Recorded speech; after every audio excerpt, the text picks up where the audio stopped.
तो भारत के साथ ये धोखा न ही पहली बार हुआ है और न ही लास्ट टाइम हुआ है, बल्कि ये अमेरिका, फ्रांस, जापान और ब्रिटेन हमेशा ही भारत को क्रिटिकल टाइम पर धोखा देते आए हैं।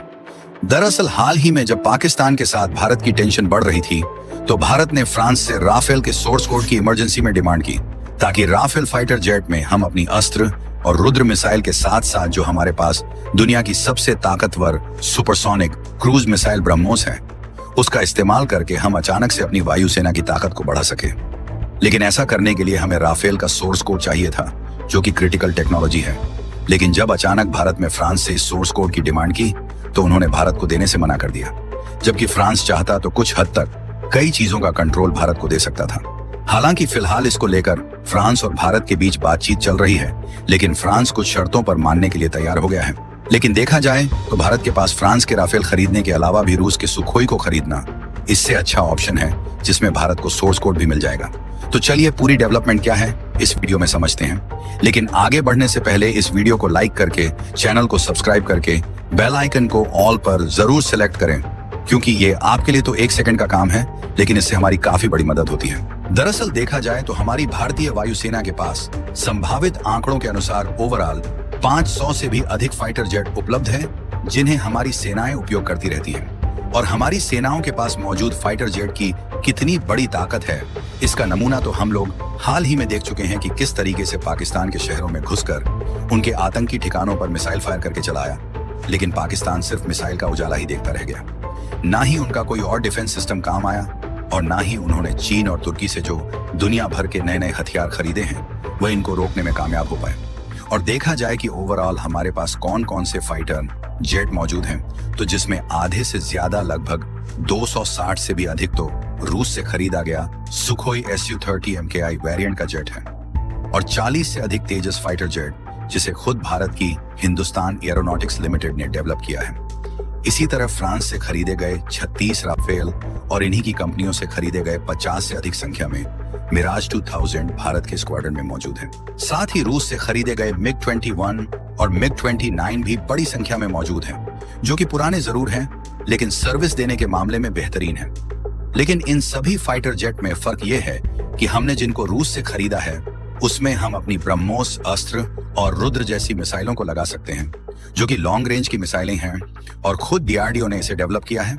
लेकिन हमने जो फ्रांस से 36 राफेल खरीदे हैं, इसे हमने साल 2016 में ही खरीद लिया था। लेकिन अभी भी इनके द्वारा राफेल का सोर्स कोड भारत को नहीं दिया गया, जबकि भारत इनसे कई बार सोर्स कोड की डिमांड कर चुका है। आपको बता दें कि सोर्स कोड किसी भी फाइटर जेट के लिए वह क्रिटिकल टेक्नोलॉजी होती है, जिसके माध्यम से उसे फाइटर जेट के सॉफ्टवेयर में इंटीग्रेशन के लिए अपग्रेडेशन किया जा सकता है। यानी कि कहने का मतलब यह है कि यदि हमें सोर्स कोड मिल जाता है, तो हमारी खुद की जो डिफेंस कंपनियां हैं, वह इसमें इस तरीके से अपग्रेडेशन करेंगी कि जो हमारा स्वदेशी मिसाइल ब्रह्मोस है, जिसे दुनिया की सबसे ताकतवर मिसाइल माना जाता है, इसको इस्तेमाल कर सकते हैं। और साथ ही कुछ पर्सनलाइज्ड अपग्रेडेशन के बाद इसमें हम रुद्र और अस्त्र जैसी मिसाइल का भी उपयोग कर सकते हैं।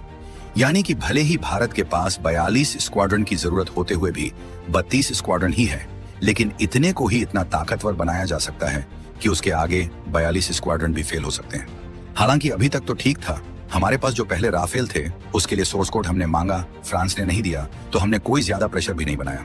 लेकिन हाल ही में हो यह रहा है कि इंडियन गवर्नमेंट की तरफ से फ्रांस की गवर्नमेंट के साथ डील फाइनल करते हुए करीब 63,000 करोड़ रुपए में 26 मरीन राफेल खरीदने का अप्रूवल मिला है, जो कि भारत में नौसेना के लिए इस्तेमाल किया जाएगा।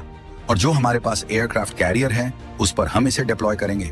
वैसे तो आपको याद हो तो यह डील फाइनल होते होते लगभग 1.5 या 2 साल लग गए, जब से इसकी बातचीत चल रही है कि हम राफेल जेट खरीदेंगे।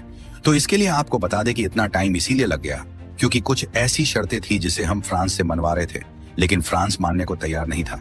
और वह शर्त थी इसके सोर्स कोड को लेकर, क्योंकि हम चाहते थे कि इसका सोर्स कोड भी फ्रांस दे दे, ताकि हम इसमें अपनी स्वदेशी मिसाइल लगा सके, और जब इसका मेंटेनेंस करना हो तो हमारे लिए आसान रहे। लेकिन जब फ्रांस अंत में नहीं माना, तो भारत ने फिर भी अप्रूवल दे दिया कि चलिए हम राफेल खरीद लेते हैं। यहाँ तक सब ठीक था, लेकिन दिक्कत तब हुई जब हाल ही में भारत और पाकिस्तान के बीच तनाव बढ़ गया, क्योंकि तनाव बढ़ने के समय हमने अचानक फ्रांस से इसके सोर्स कोड की डिमांड की कि हमें इसका सोर्स कोड दे दें। अब यहाँ पर यह बात नहीं समझ में आ रही है कि फ्रांस ने पाकिस्तान प्रेम में जाकर भारत को सोर्स कोड देने से मना कर दिया, या फिर इसकी कोई और रणनीति है? क्योंकि हमें लगता है कि जब फ्रांस मुसीबत में फंसता जा रहा था और पाकिस्तान के साथ तनाव बढ़ रहा था, तो ऐसे में फ्रांस को सोर्स कोड दे देना चाहिए था। अगर फ्रांस ऐसा नहीं करता, तब भी उसे खुद ही कस्टमाइज करके भारत की स्वदेशी मिसाइल को लगाने के लिए खुद अपग्रेड करना चाहिए था। यहां पर भी फ्रांस का जवाब थोड़ा चौंकाने वाला था। उन्होंने इसे अपनी एक क्रिटिकल और सीक्रेट टेक्नोलॉजी का बहाना देकर भारत को मना किया और बोला इसके लिए उन्होंने सालों की रिसर्च और करोड़ों में पैसा लुटाया है, ऐसे में भारत को नहीं दे सकते। देखिए, यह पहली बार नहीं हुआ है, बल्कि जितने भी यूरोपीय और वेस्टर्न देश हैं, ये भारत के साथ अपना सपोर्ट तो खुलकर दिखाते हैं, लेकिन जब अंदर अंदर सपोर्ट करने की बात आती है तो अपना पांव पीछे कर लेते। इसीलिए जब हाल ही में इमरजेंसी रिक्वायरमेंट होने के बावजूद भी फ्रांस ने सोर्स कोड देने से मना कर दिया, तो ये सवाल उठ रहा है कि क्या हमारे पास कोई और ऑप्शन नहीं है? अभी तो हम फ्रांस से खरीदे भी नहीं हैं, तो आखिरकार हम 63,000 करोड़ में फाइटर जेट क्यों खरीदें, जबकि इसकी जगह पर हम रूस से सुखोई जैसा ताकत और एडवांस फाइटर जेट खरीद सकते हैं। क्योंकि जहां राफेल मरीन फाइटर जेट की स्पीड अधिकतम 1.8 मैक है, वहीं इसके टक्कर में आता है रूस का सुखोई Su-33, जिसकी स्पीड 2.25 मैक से भी ज्यादा है। इसी तरह रूस का MiG-29K का नया वेरिएंट भी है, जो कि फ्रांस के राफेल मरीन को सीधे सीधे टक्कर देता है। और खास बात यह है कि रूस के जो फाइटर जेट भारत के पास है, उसका सोर्स कोड भी रूस ने भारत को दिया है।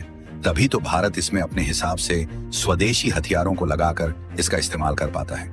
वैसे देखा जाए तो हम रूस से खरीद सकते हैं, इसमें कोई बहुत बड़ी बात नहीं है।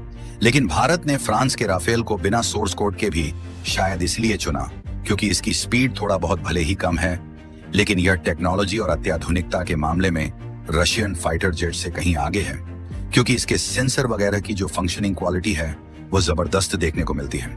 और हमें तो लगता है कि फ्रांस अंत में सोर्स कोड दे भी सकता है, लेकिन क्योंकि जाहिर सी बात है कि उनकी मिसाइल का एक्सपोर्ट इसके बाद कम हो जाएगा जब भारत अपनी मिसाइल को उपयोग करेगा, तो ऐसे में उनकी कोशिश है कि उतनी ज्यादा कीमत एक बार में ही वसूली जाए कि उन्हें जितनी कमाई मिसाइल को बेचने से भी ना होती है, उतना पैसे उन्हें मिले।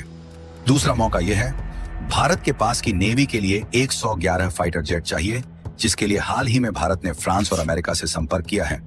ऐसे में कुछ अलग सी शर्तों को रखकर कोशिश करनी चाहिए, शायद दबाव में फ्रांस इन शर्तों को मानने के लिए मंजूर हो जाए। बाकी आपको क्या लगता है कि फ्रांस दबाव में आकर सोर्स कोड भारत को दे सकता है या नहीं? कमेंट बॉक्स में जरूर बताएं और इस वीडियो को एक लाइक करके अपने मित्रों तक शेयर जरूर करें ताकि उन्हें भी जानकारी मिल सके। इसी तरह और भी नॉलेजेबल वीडियो देखने के लिए चैनल को सब्सक्राइब करके बेल आइकन को ऑल पर जरूर सेलेक्ट करें। जय श्री राम।